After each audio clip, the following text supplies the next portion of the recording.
שלום וברוכים הבאים לעושים היסטוריה מארחת. והפעם, דן קרלין, מגיש הפודקאסט Hardcore History.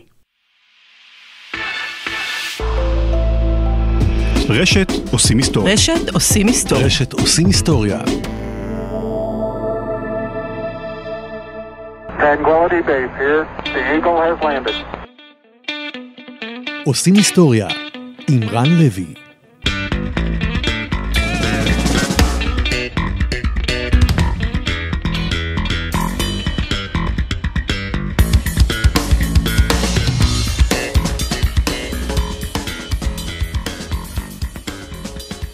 שלום. הפרק הזה של עושים היסטוריה מארחת הוא קצת שונה מהרגיל. בדרך כלל, כשאני בוחר את המרואיינים שאני רוצה להביא לתוכנית, אני חושב עליכם, המאזינים. מה יעניין אתכם? מה יפתיע ומה יסקרן אתכם? הפעם לעומת זאת, תשמעו, אין לי דרך קלה לומר זאת. זה לא אתם, זה אני. דן קרלין הוא אחד היוצרים הנערצים עליי ביותר, פחות או יותר מאז ששמעתי את הפרק הראשון של הפודקאסט שלו. לכן, כשפנתה אליי כוכב הקמיר, אשת יחסי הציבור של הוצאת כתר, והציע לי לראיין את דן לרגל פרסום המהדורה העברית של ספרו הקץ תמיד קרוב, אני מודה שלא ממש שאלתי את עצמי על אילו נושאים אני ארצה לשוחח איתו ולמה. פשוט אמרתי, כן, בטח. לשמחתי, כשפרסמתי בעמוד הפייסבוק של עושים היסטוריה, שאני עומד לראיין את דן קרלין, התגובות שלכם המאזינים היו נלהבות לא פחות משלי. מסתבר שאני לא המעריץ היחיד שלו כנראה. קיבלתי מכם עשרות הצעות לשאלות ולנושאי שיחה עם דן, ומתוכם בחרתי כמה שאלות שתשמעו בראיון מיד. אוקיי, אז לטובת מי שלא מכירים, על מה כל המהומה? אז קרלין החל את הקריירה שלו כעיתונאי ופרשן פוליטי בערוצי רדיו וטלוויזיה אמריקנים. ב-2006, זמן לא רב יחסית לאחר המצאתה של המדיה החדשה של הפודקאסטים, ובערך שנה לפני שאני התחלתי להקליט את הפודקאסטים שלי, קרלין החליט להגשים חלום ישן שלו וליצור תוכנית בשם Hardcore History, שתעסוק בדברים שבאמת מעניינים אותו. מלחמות, פוליטיקה, זעזועים היסטוריים ודמויות היסטוריות כבירות כגון אלכסנדר הגדול, צ'רצ'יל, סטלין וכדומה. לומר ש-Hardcore History הייתה הצלחה, זה יהיה ממש, אבל ממש understatement. אנחנו מדברים על פודקאסט שזוכה למיליוני הורדות לכל פרק. לפי ויקיפדיה, פרק אחד שפרסם דן במאי 2015 זכה לכ-350,000 האזנות בתוך פחות מ-24 שעות. אני יכול להקריא לכם במשך כמה וכמה דקות טובות את רשימת הפרסים והתארים שהוא קיבל לאורך השנים על התוכנית שלו, אבל אני אסתפק בנתון אחד. המגזין סלייט בחר באחד הפרקים של קרלין על החזית המזרחית במלחמת העולם השנייה לפודקאסט החמישי הטוב ביותר בכל הזמנים. אם אתם שואלים אותי, הם טעו. הפרק הזה הוא לדעתי הפרק הטוב ביותר בכל הזמנים, ובוודאות הפרק הכי טוב שאני אי פעם האזנתי לו, ותאמינו לי, הקשבתי להרבה פודקאסטים. ואתם יודעים מה הכי מפתיע בסיפור של קרלין? שהתוכנית שלו, Hardcore History, היא אנטיתזה מוחלטת לכל מה שהמדיה המסורתית מחשיבה לתוכנית שיש לה סיכוי להצליח. מדובר בתוכנית על היסטוריה, שזה כבר, אתם יודעים, משעמם, שיש בה רק דובר יחיד, אין בה כמעט בכלל ראיונות, אין כמעט בכלל מוזיקה, אין כמעט בכלל אפקטים, ואורך כל פרק, אתם יושבים, אורכם של הפרקים נע בין 2 ל-6 שעות תמימות. לפרק. אחד. כשאנשים שואלים אותי, אז מה הכללים לפודקאסט מוצלח? אני מצביע על Hardcore History ואומר להם שאין כללים.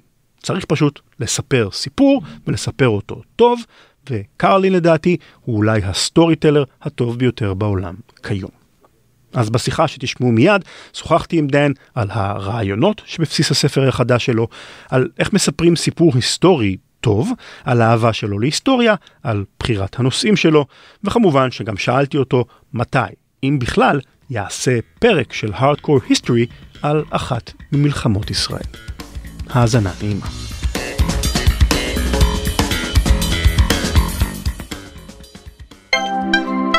שלום לכל המאזינות ולכל המאזינים, אני עטילה שומפלבי.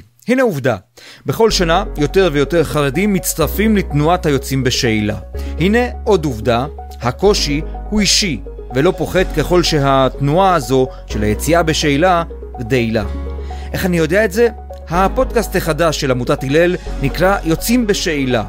בכל פרק נדבר עם שני יוצאים בשאלה, כל אחד עם סיפור שונה. בכל פעם נתמקד בבעיה אחרת שמתרחשת במהלך התהליך המורכב הזה, מתוך נקודת מבטו של כל אחד ואחת מהם.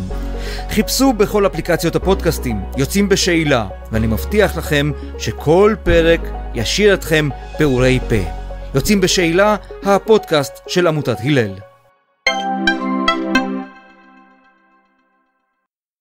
Hi and welcome to Making History. I've got with me a very special guest today, Dan Carlin from Hardcore History. Hi, Dan. How are you? Thank you very much. It's a great honor and a thrill to be talking to you.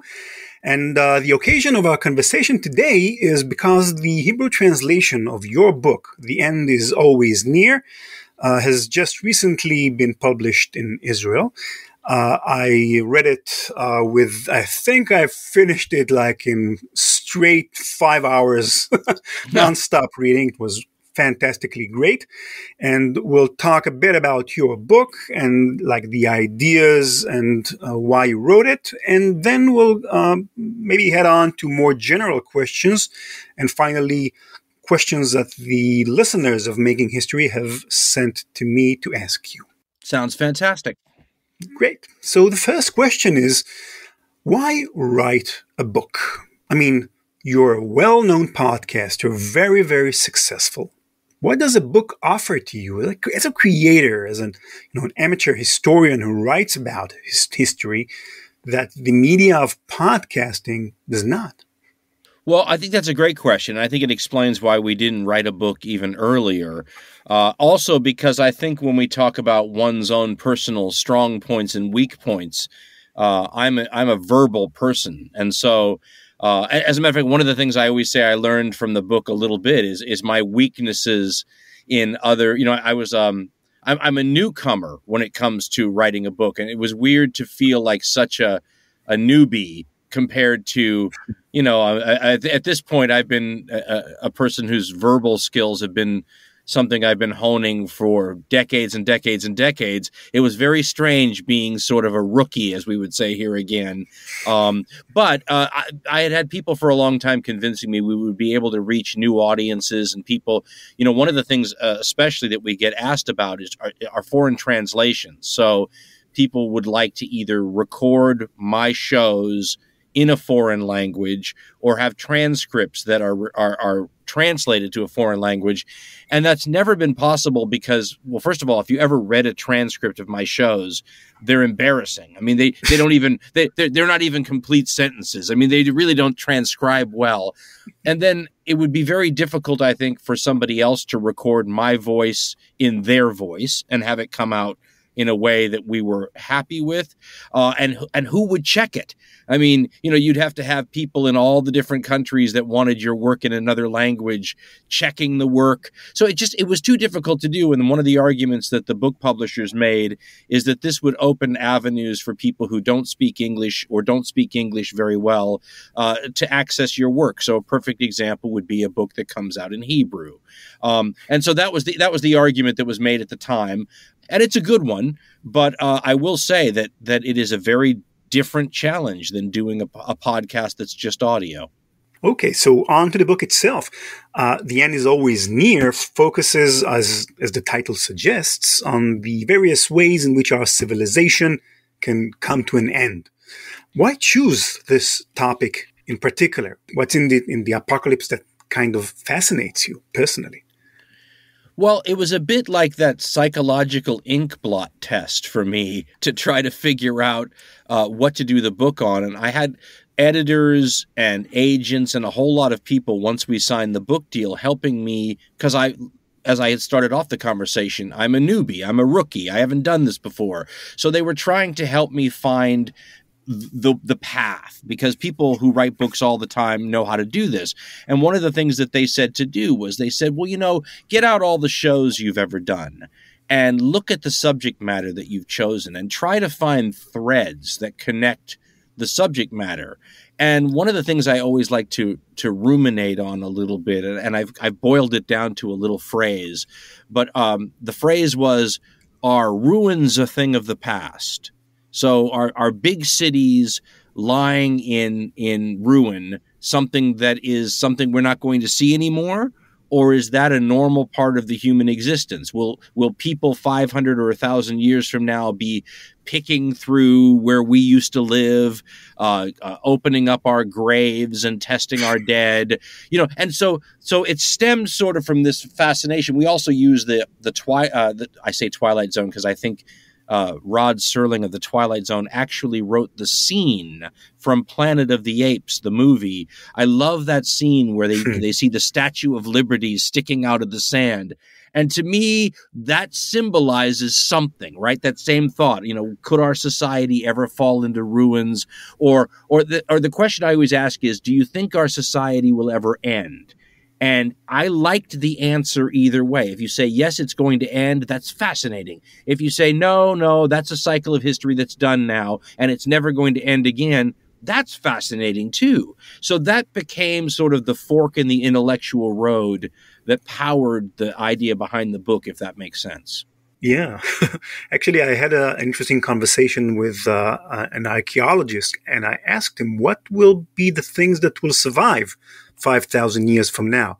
And he said mostly nothing, because we'll hardly use any paper, and digital information doesn't survive that much. So it might be that we are in a kind of we'll be in the kind of a dark ages for these archaeologists. So I remember my mother was wondering if they're gonna be able to translate Microsoft Word or something. They're gonna need a Rosetta Stone or some version of a Rosetta Stone to do that in the future, to unlock our digital archives. It will be difficult work for them, that's for sure. Now, one of the most, I think, I don't know if call it amazing or funny or ironic things, is that the Hebrew translation came out just recently, and of course we had the last year in the coronavirus pandemic, and a good portion of the book talks about plagues and pandemics and humanity's reactions to them. And naturally, you wrote it before the COVID pandemic. Now, how have your views and your notions regarding the topic that you wrote about just relatively short time ago changed, if at all, following what you actually could see with your own eyes as for the reaction of humanity to a global pandemic? Has that changed your views in any way? It's funny. It was another Israeli reporter who asked me about that and said, do you feel like you got lucky? And I said, no. I said, that would feel like a terrible thing to say you got lucky predicting a global pandemic. But the truth is that I'm not a Nostradamus. I was simply quoting or talking about things that many, many people, Bill Gates just off the tip of my tongue, but lots of people have been predicting for a long time that one of these avian flus or swine flus or something like that, maybe even something more like Ebola or another hemorrhagic fever, that something like this was going to break out into a larger area. And then it was going to be up to our science and all those kinds of things to see if we could deal with it. It is a little strange that the title of the chapter, I'm going from memory here, but I think it's called Pandemic Prologue ? And then it was about 4 months after release that we were in it. So the funny thing about it, and you'll be able to, I'm sure, relate to this, is that, I always get accused of taking too long on the podcasts, but a book had a real hard deadline. If I had spent as much time as I wanted to spend on the book, we would have missed the predicting of the pandemic. I would have still been writing that chapter when and it would have lost some of its relevancy. I think I would have had to have redone the whole thing. But to answer your question, I look at it as a very, very interesting experiment, because it's fascinating that even with all of our modern technologies and capabilities, it shut us down the way it did. And I think if you had polled a bunch of experts before the pandemic hit, I think you would have had a decent number of them that would have thought it wouldn't have. So I find it very interesting that, sometimes you can have these theoretical discussions and then all of a sudden something happens and they're no longer theoretical, right? So it's interesting to get some real data on something like this, although, obviously, heartbreaking. But if we're going to have the heartbreak, I'm interested in whatever lessons we might have learned as a little bit of a compensation for that. Okay, so let's switch gears here and talk about your personal fascination with history. And it'd be very interesting to hear from you when this fascination began. What drove it? I get this question periodically now because of the history podcast. And I have to say, I cannot date it. My mother thinks I was born this way, but I have my own theory after doing the history podcast now for years. I think some people, and it's a decent number of people, it's not a rare quality. I think a decent number of human beings are born liking history. And I think what makes them able to do that is they're inherently able to, whether you're reading a book or watching a movie or whatever it might be, to put yourself into the past a little bit. A lot of people, though, can't do that. I compare it to meditation. I can't meditate. I mean, some people, you can read a book or watch a YouTube video and all of a sudden they're meditating. But other people need to have somebody stand behind them and sort of guide them into it, right? Think about this, do that, play some music, really set it up. And then once they learn, they can take themselves back there and do it themselves. I feel like people who are naturally into history are equivalent of people who can just meditate without even thinking about it. And other people need somebody to sort of teach them how to get into that proper sense so that they can appreciate it. But once they do that, then they can return and do it the rest of their lives. I always describe our podcast as an appetizer for history. And we help guide people into how do you feel empathetic for people from a long time ago? How do you try to do the impossible, because it is impossible, and walk a little bit in their shoes? These are the sorts of ways I sometimes describe what we do in the podcast, but it's related to just what you mentioned. The fact that some people are born liking history and have that ability, the same way that some people are born liking math, just have that ability and some people don't. I was born interested. It's been the overriding interest of my life. I became a journalist because they say about journalism that it's the first draft of history. I wanted to be where historical events were taking place, right? The guy who's reporting with a microphone when the Hindenburg explodes into flame, So for me, I think this is, if there's a history gene, I'd say about 20% of the population has it, and I have it too. So it's a from birth kind of thing, born this way. Some people's brains work in a mathematical way, right? Some people's brains work in a musical way.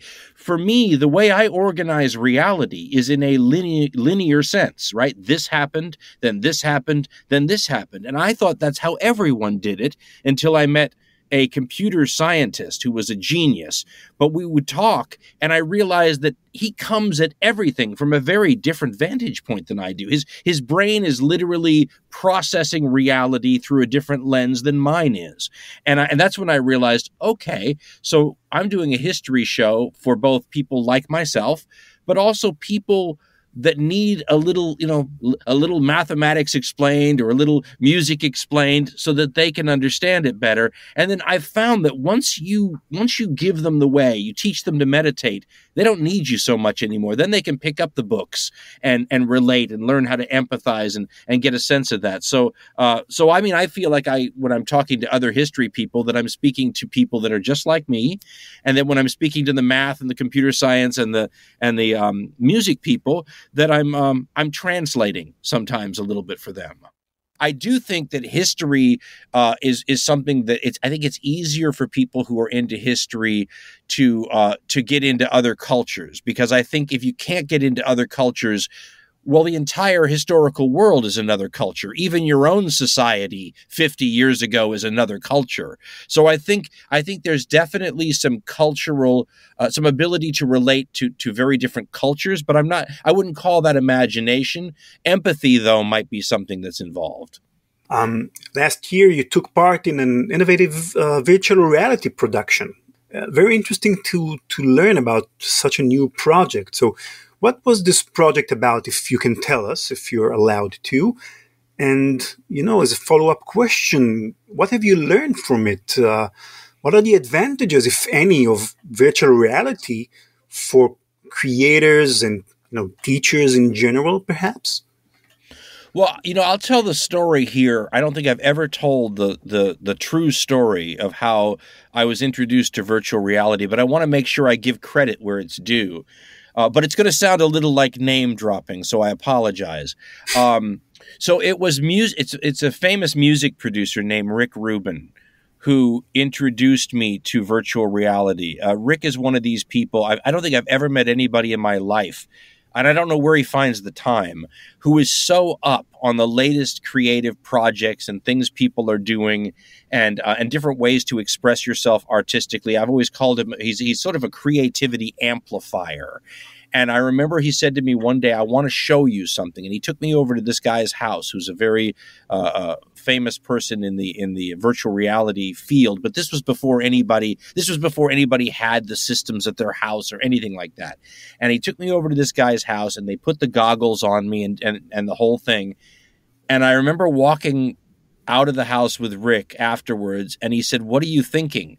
And I said, "I can't even narrow it down to one thought, because things were pinging in my head over all the ways that you could use this technology to do just what you and I were talking about earlier. How do you take people who find it hard to relate to the past through, say, the written word, and immerse them in it in a way where you don't even have to have much of an imagination to feel, and I looked at it as just the most amazing storytelling tool.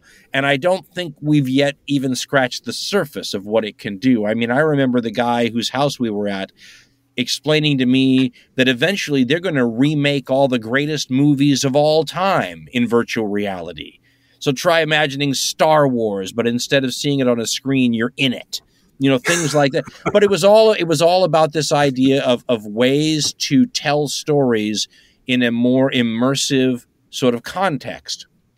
So that's how it started. So then when other people brought a proposal to me about doing this, I had already sort of been primed. I knew what they were talking about. I'd had some contact with it. And I remember the people I was working with had said, well, okay, if we have this technology, what is it you want to show? And I'm always interested, and I always say this with the podcast, on the extremes of the human experience, right? What are these things that people have lived through and seen? And this is not a tangent, but I'd always wondered about things like tsunamis. And when I was a kid, no one who hadn't actually seen a tsunami knew what one looked like. Well, nowadays, of course, we have cameras and cell phones and surveillance monitors and everything else. You can go look at YouTube movies of what a tsunami looks like. But what does the burning of an ancient city look like, or the sacking of any? So, I looked at the virtual reality as a way to all of a sudden have a chance to see or portray some of these extremes of the human experience in a way that allowed people to have some empathy and some sense. Obviously these are all, we did our virtual reality on the First World War, but you're not getting shot in it, right? You're not losing a leg. You're not seeing a buddy killed. So and as I said, you wouldn't want to, right? If I charged you to buy a ticket to go see my virtual reality and you had a chance of getting your leg shot off, you're probably not going to buy a ticket. Right, yeah. Right. So there is a limit to where you want to draw the line. But the goal is always, I think, to get a little bit closer. And to me, the virtual reality just was a tool that was so fantastic. And I feel like over time, maybe I'll do some more in that realm as a way of trying to see how close we can get towards immersing people in those kinds of stories in ways that make it more real to them. So let's turn to our listeners' questions, and I really had to filter them because I had literally hundreds. First one. Arya Shapira asks, what's the secret of telling a fascinating 4 hours long story? What's your secret sauce? My dad made movies. That's what he did. He was a film producer, and he used to have a saying, and he was talking about scripts, movie scripts. And he used to say that he wanted what he called entertainment value every 3 pages. So there had to be something every 3 pages that grabbed the viewer. Because if you went longer than 3 pages in his mind, it was too long. And so what I always try to do with these stories we put together, and so just so your audience knows, we don't write these stories. There's no script for what I do. So it was actually Rick Rubin who called what I do edited performance art. It's improvised. And so what we always try to do, and then what happens is once the improvisation breaks down, we stop for the day and then we edit by putting today's work next to tomorrow's work and we put it together. So my goal was always to make sure that any segment or chunk that we recorded was in and of itself interesting, that it had enough pieces in it that were that grabbed your attention or your interest or made you think. And we figured, we're not always right about this, but we figured that if each segment has something compelling in it, that when you string the segments together, it should be continually compelling. So if you're on hour number 3 and we recorded that in a 25-minute segment, the part you're listening to, we wanted to make sure that that 25 minutes had its compelling bits in it, and the previous 25 minutes had its compelling bit, so that when you string them together, there should theoretically be entertainment value every 3 pages all along the way.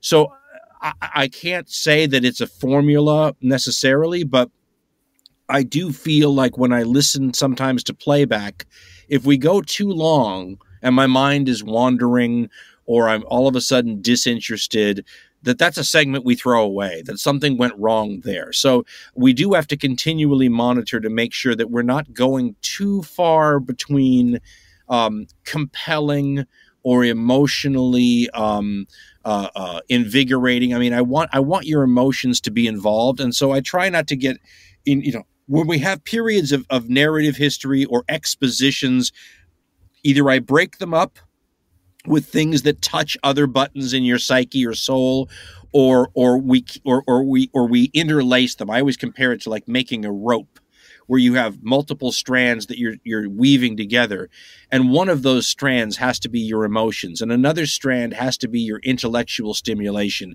Another strand has to be the narrative storyline. So when you weave all these things together, we're constantly trying to make sure that the balance is there, and that we're not making you go too long without pushing one of those stimulating buttons on you. Does that make sense? I think oral storytellers throughout all of history have had these same sorts of concerns. How do you not lose the audience, right? Yeah. For me, the most astonishing part is that it's not pre-written. I mean, it's all basically, as you say, improvised. I don't know if we were starting today that we would do it that way. We never planned to do 4-hour podcasts. So I mean, it's funny how the evolution of something takes over, and all of a sudden, I mean, you could compare it to being trapped. I mean, you're almost trapped in the way it worked out. But I will say that it has made it sound very different than most other people's podcasts, and it's very hard to imitate because of that. So. Exactly. Okay, next question. Itamar Weisberg asks, what topic or period did you find the most challenging to research or write about? Oh, there's 2 answers to that one, and they differ. The first one is that it is always difficult to work with very early periods in history, although I'm fascinated with the ancient period and the really early history. But you lack the source material sometimes, right? So what you're missing from a storytelling standpoint are the first-hand accounts, right? So if I want to tell a story about something going on amongst the ancient Hittites, there's a little bit of stuff, but there's not much where you could say, and Joe the Hittite said this in his writings. And, whereas if I'm talking about the First World War, you're overwhelmed with the number of first-hand accounts you can pull from. You have the opposite problem. And so the earlier you go, or when you deal with tribal societies that don't write, it becomes difficult to get their version of events in their voice. And so that makes it tougher for me as a storyteller because you lack some of the sources. Now, there's another side to that, though, which is my shortcoming. things.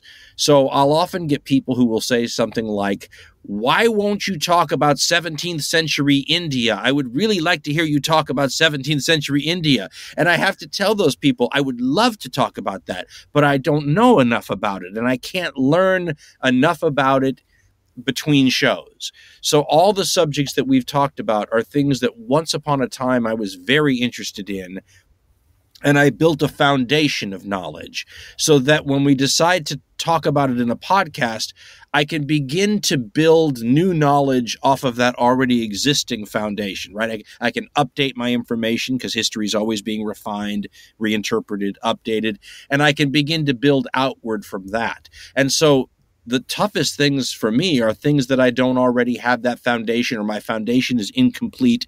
But it means I can't just go decide I'm going to talk about something I have no knowledge of and research it, and 4 or 5 months later come out with a 4-hour podcast on it. It would sound like I didn't know anything, you know? So those are the two things: lack of sources and lack of knowledge on my part. I can very much relate to the lack of sources because, we talked about the strands in the rope that you're weaving. I think that if you lack the first-hand accounts, you're missing a lot of emotions in the story. Yes, you miss the human side. Exactly, the human side is lost. I can relate to that. Now, many listeners, I'm talking about lots of listeners, Itamar, Dror Ellen, Alejandro, and many more asked, when, if at all, are you going to talk about any of Israel's past wars, such as the Yom Kippur War of 1973? פעם, כשהייתי טינג'ר, למדתי לנגן על גיטרה. אבל תכלס, אחרי 30 שנה, הדבר היחיד שאני עוד זוכר לנגן זה יונתן הקטן.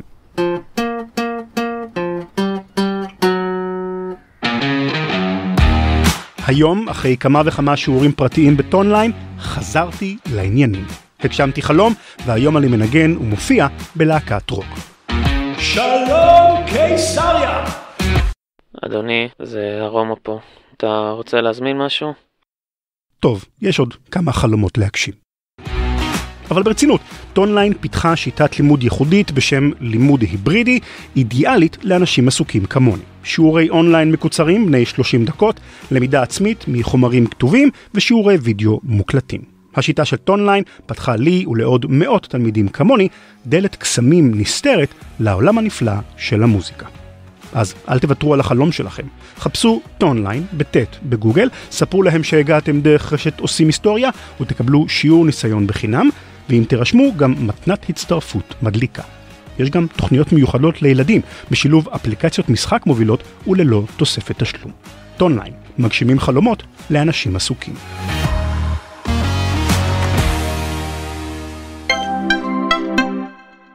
Oh, okay. Well, let's go down two paths with this one too. Because first of all, I would love to try, because the approach we always take is to try to walk a little bit in the other guy's shoes, right, and to try to give a 3-dimensional perspective.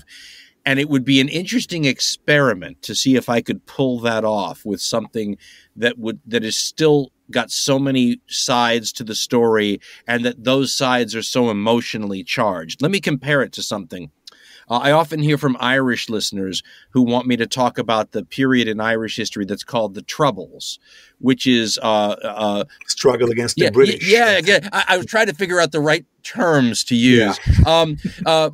But I have the same problems with that. I would like to figure out a way to see if I could balance out all the different emotionally charged perspectives in that as well. The main reason, though, is much more to do with how recent they are.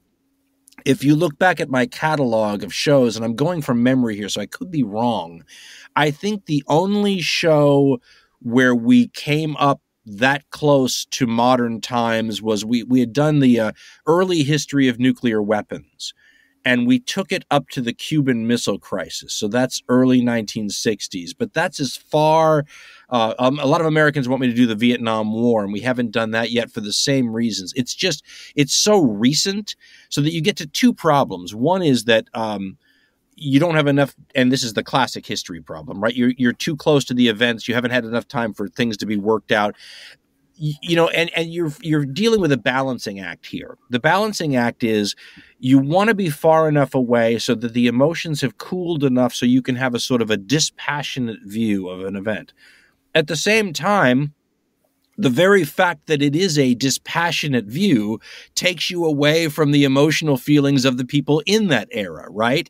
So you want to be able to have both of those things at the same time, a historical sweet spot, if you will.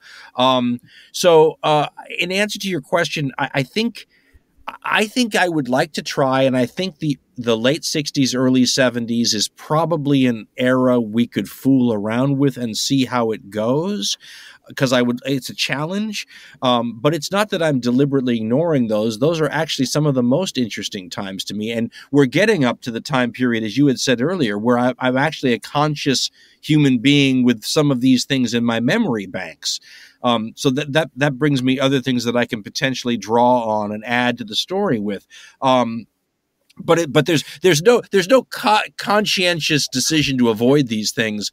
It's just too recent. It's recent, and yet as the years go on, they're becoming less and less recent. Right? We started this podcast 15 years ago. 15 years ago, 1973 was 15 years closer to us than it is now. So it might be interesting to experiment and see how it went. It might be more. It might be interesting to go to the 47 war and maybe the 56 war rather than the 67 or the 73 one. But I don't know yet. It would be fascinating to try.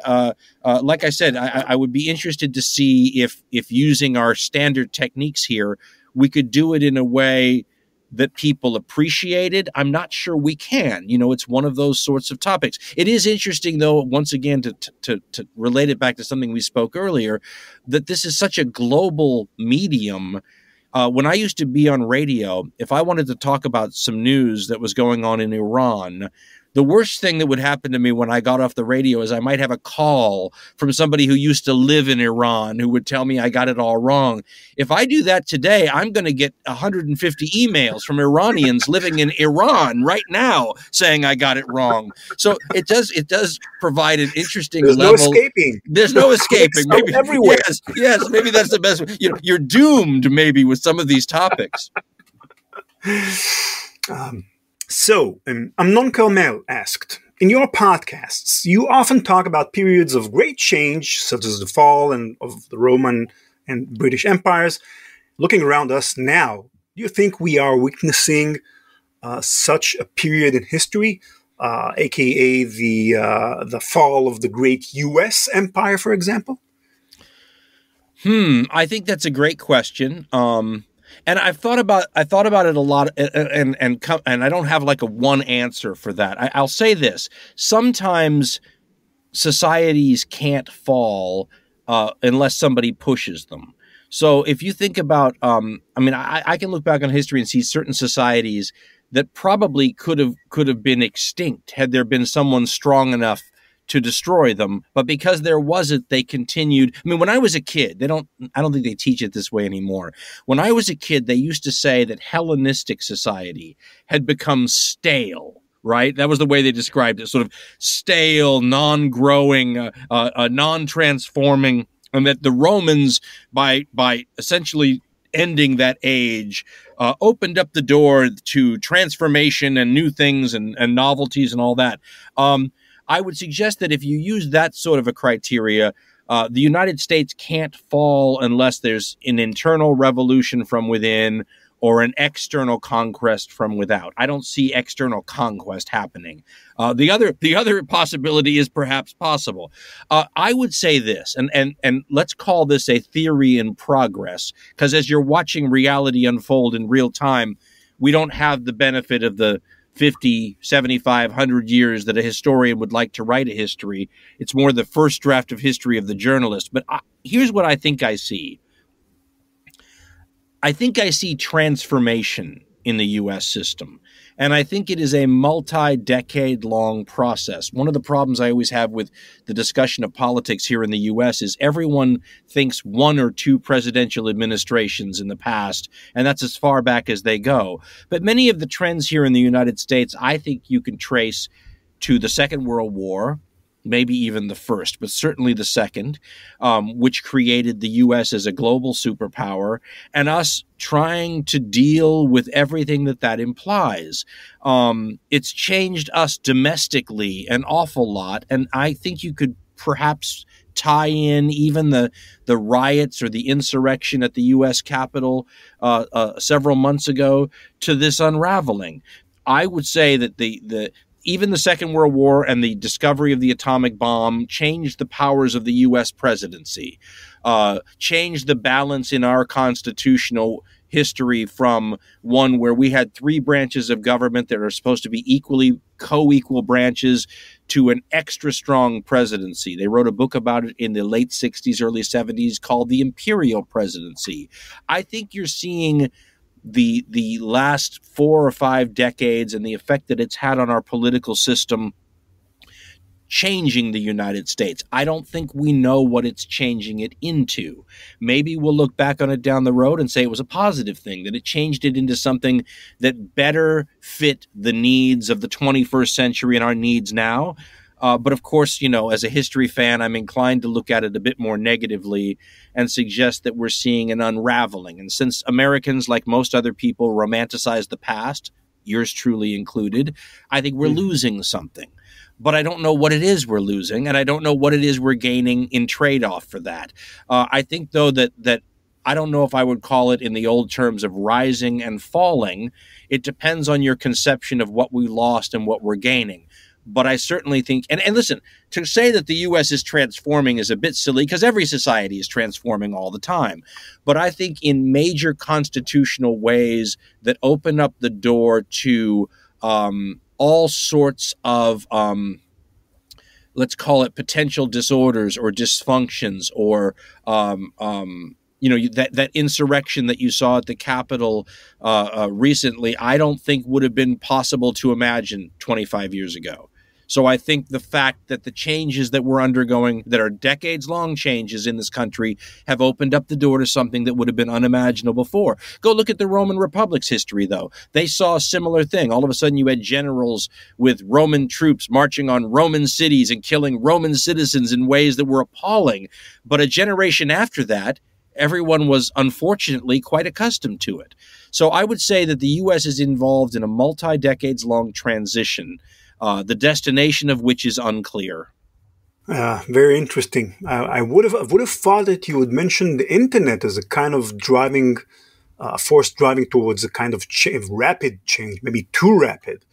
First of all, you're 1,000% right, but I don't consider that a specifically U.S. phenomenon. I think that the internet, and maybe even, maybe we could single out one particular aspect of the internet, the social media question. I think that's providing a challenge globally. I think from a governmental standpoint, it is, and this almost gets back to our toughness question when we're talking about how do we evolve to deal with new stresses and strains, and what happens if we don't evolve fast or quickly enough. It is interesting. I was having a conversation with someone recently when we were comparing the longevity of the value of experience recently. So we were talking about how a person living 1,000 years ago who had learned all the tricks of life in their world, that their wisdom, their accrued experience would have had a longer shelf life than our accrued experience today. My children are 19 and 16, and they are already helping their parents navigate the changing internet. And I would suggest that my oldest daughter is probably only about 5 years away from needing help because of the pace of change. And so I think the fact that 1,000 years ago, a farmer in what's now Israel would have been able to pass on skills and experiences to his children that would have been valuable to them well into his old age, that is less and less the case because of the speed of change. And what does that do to a society when we all have to either stay on top of ever-changing skills as the mind becomes less plastic and less supple, or how much we have to rely on increasingly younger people driving the directions that we go in. I mean, the Roman senators were all of a certain age in ancient Rome for a reason. They provided stability and experience and wisdom and all these things.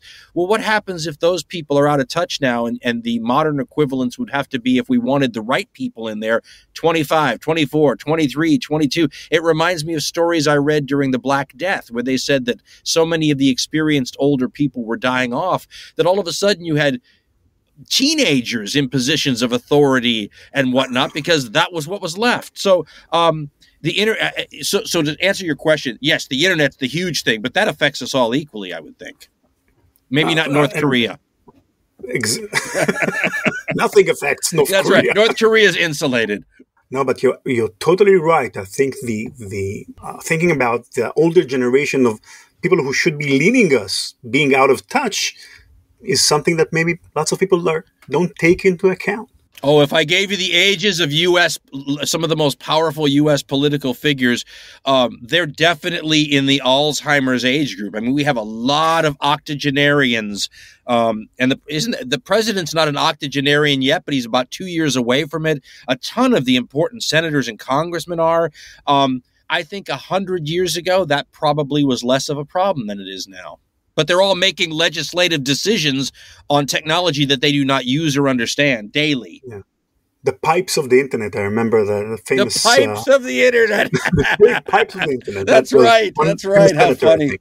Okay, one final question. Two of our listeners, Dvir Wee and Eyal Tirosh, asked, you often describe the smallest details of an event, such as the hardships of daily lives of soldiers in the World War I trenches. Many of these details can be very psychologically disturbing. Were you affected by reading and talking about such disturbing details? They add, how can you sleep at night? Oh, okay, let me go. Once again, it's a two-pronged answer. The first part is, when I was a news reporter, I thought for a while that I wanted to be a war correspondent. And this was going to be where I was going to end up. And for years now, I've been reading the work of war correspondents, and the more of the work of theirs that I read, the more I realize how blessed I am to not have become a war correspondent for that exact reason. I think about the images that are trapped in those people's minds that they have to try at night to purge from their memory banks, and so I got lucky on that against everything that if you'd come to me at 25, I would have said, no, I really want to do that. At 55, I realized that I was saved a terrible, maybe PTSD, a post-traumatic stress syndrome from not doing that. So that's one answer. The other one, though, is something my wife brings up to me all the time. We'll be in the room and she'll turn on some modern day drama where they will be dramatizing something horrible. Somebody being raped or somebody being killed or some child being abused, and I have to walk out of the room. And she says to me all the time, how do you have to walk out of the room when that's all you're talking about on the podcast all the time? And I don't know what the difference is between me reading about something 100 years ago or me seeing it dramatically played out on television by an actor. I don't have an answer to that, but the answer is that I am affected by it, but strangely enough, not in my own work. I don't know why that is. Dan, Caroline, thank you very much for this conversation. It was a thrill and an honor. Fantastic. The honor is all mine, and thank you for giving me a chance to speak to the audience in Israel. I mean, as I said, to get back to what the great advantage of the book was, that I get a chance to talk to you and your audience about things like this. So thank you so much for having me. Thank you very much. And of course, I highly recommend the book, guys. It's called in Hebrew, Tamid, Karov. The end is always near. And it's an amazing book. I read it faster than everything. Thank you very much, Dan. Thank you. And please stay in touch, my friend. I'd appreciate it.